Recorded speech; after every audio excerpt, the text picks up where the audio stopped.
going to take you straight to some pictures from Caracas. We're looking at pictures of the riot police who've just taken to the streets in the capital. We've been watching for the last hour, actually, more and more people coming out onto the streets of Caracas. We've seen tyres being burnt on the bridges. We've seen a motorcycle rally going through the city centre. You can see there some of the protesters out on that bridgehead there, throwing stones at the riot police, and we were warned earlier in the programme that there would be more unrest over the election results over the weekend. Nicolás Maduro declaring himself the winner of the presidential election. The government-controlled electoral authority claimed Maduro won 51% of the vote, compared with 44% for his rival, the former diplomat Edmundo González, but it's been met with some scepticism in Washington. We have serious concerns that the result announced does not reflect the will or the votes of the Venezuelan people.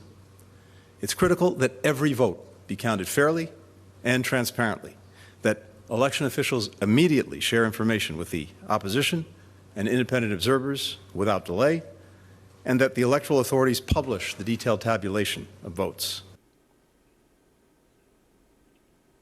Some Latin American countries, including Colombia, which has friendly ties to Maduro, also expressed scepticism of the results, as did Spain, Italy and other European nations.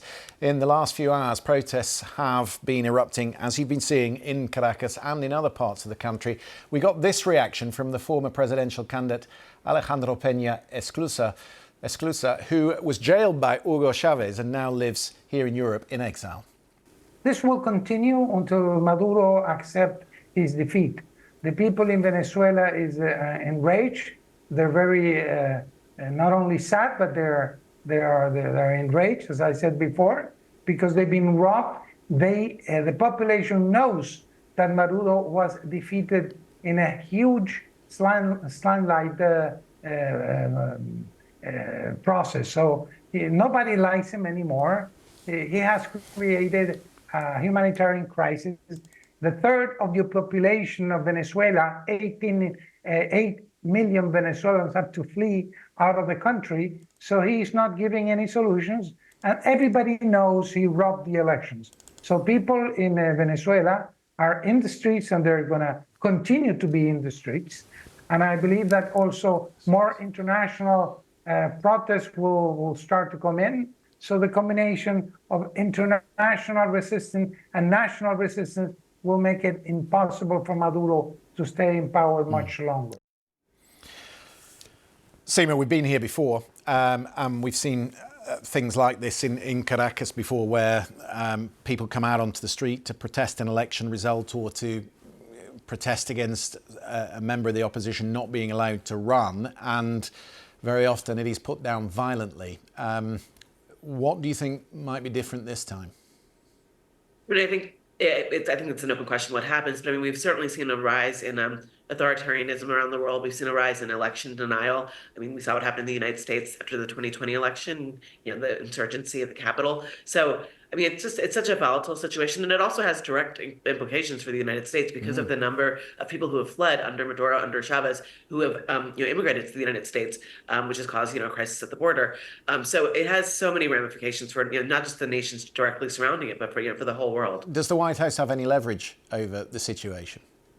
I mean, I think they're trying to keep eyes on it, but I think it's just really so unpredictable right now what's going to happen. If Mr Maduro, Peter, can ride out the turmoil, the post-election turmoil, and cling on to office, what sort of message does that send to other buddy autocrats in the region? It is, for the world, not a good message, in that, even to people watching it in the UK, where the connections to the politics there are quite slim, it's very obvious from the news reports that something extremely dodgy is up. The fact that the election results started to come in hours later than they were meant to. There was no reason for it. They were just told, we'll give you the results as soon as they come in. So it's a fairly blatant attempt, seemingly, to fix the election.